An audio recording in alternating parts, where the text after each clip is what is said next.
வணக்கம். நம்ம வீட்டு தோட்டத்தில் மல்லி சீசன் முடிந்தாலும் தொடர்ந்து பூக்கக்கூடியது. நம்மளுடைய பராமரிப்பில் தினம் தினம் பூக்களை எடுக்கலாங்க.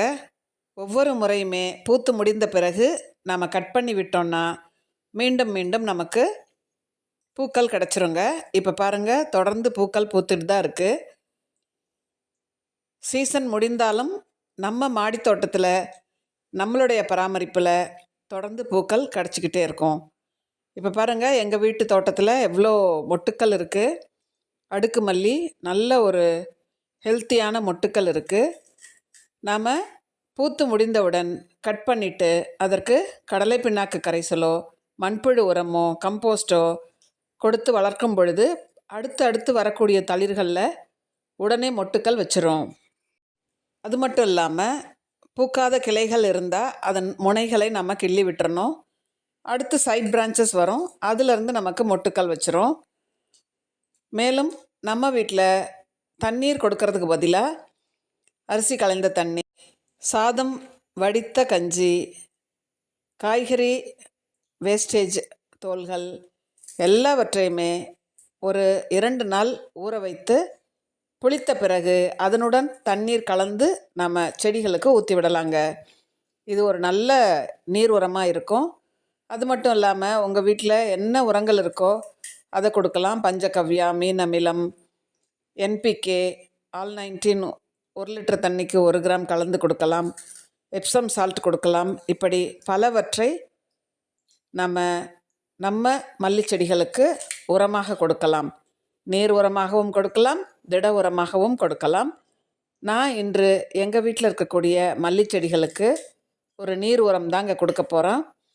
எப்போவுமே ஒவ்வொரு வருடமும் மல்லி பூக்கிற சீசனில் நான் இந்த உரத்தை தயார் செஞ்சுருவேன்.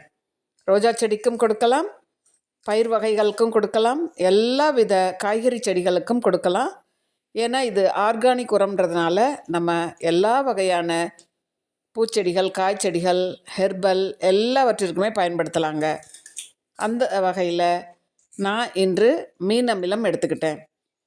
மீன் அமிலம் எப்படி செய்வது என்பதற்கான வீடியோவை, அதற்கான லிங்க்கை நான் டிஸ்கிரிப்ஷனில் கொடுக்குறேன். நீங்கள் அதை பார்த்து அதே போல் செய்து ஒரு எளிமையான ஒரு மிக சக்தி வாய்ந்த உரத்தை நம்ம மல்லி செடிகளுக்கு கொடுக்கலாம். அப்படி இந்த செடிகளுக்கு நான் கொடுத்த மீன் அமிலம் லிக்விட் ஃபெர்டிலைசரால் எவ்வளோ மொட்டுக்கள் இருக்குது பாருங்கள். இப்போ நான் செய்த மீன் அமிலம் பாருங்கள். 1 கிலோ மீன், 1 கிலோ நாட்டு சர்க்கரை, இவை இரண்டையும் கலந்து நாம் ஏர்டைட் கண்டெய்னரில் மூடிட்டு அதை நாம் ஒரு 30 நாட்களுக்கு பிறகு பார்த்தோமானால் நல்ல ஒரு மீன் வாசமே இல்லாமல் ஒரு லிக்விட் ரெடி ஆகிடும். அதிலிருந்து 1 லிட்டர் தண்ணிக்கு 5 ml எடுத்து கலந்து நம்ம செடிகளுக்கு ஊற்றி விடலாம்.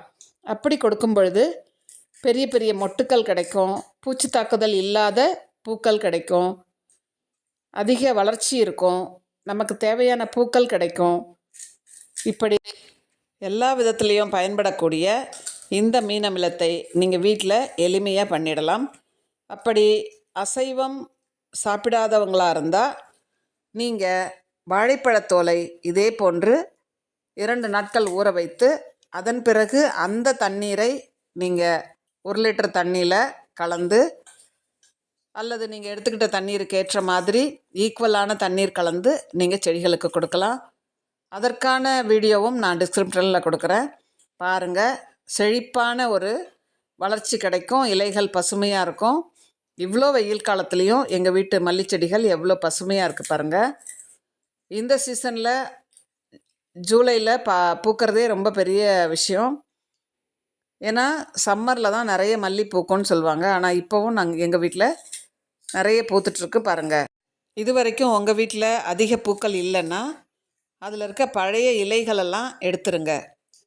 எல்லா கிளைகள்லேயும் இலைகளெல்லாம் எடுத்துட்டு மேல் பகுதியில் அப்படி ட்ரிம் பண்ணி உயரம் குறைத்து வச்சிங்கன்னா, உரம் கொடுத்தீங்கன்னா அடுத்தடுத்து இப்போ நீங்கள் பார்க்குற மாதிரியாக உங்கள் வீட்லேயும் நிறைய மல்லிப்பூக்களை நீங்கள் பறிக்கலாம். இந்த பதிவு உங்களுக்கு பிடிச்சதுன்னா லைக் பண்ணுங்கள், ஷேர் பண்ணுங்கள், சப்ஸ்கிரைப் பண்ணுங்கள். பசுமையை போற்றுவோம், இயற்கையோடு இணைந்து வாழ்வோம். அனைவருக்கும் நன்றி.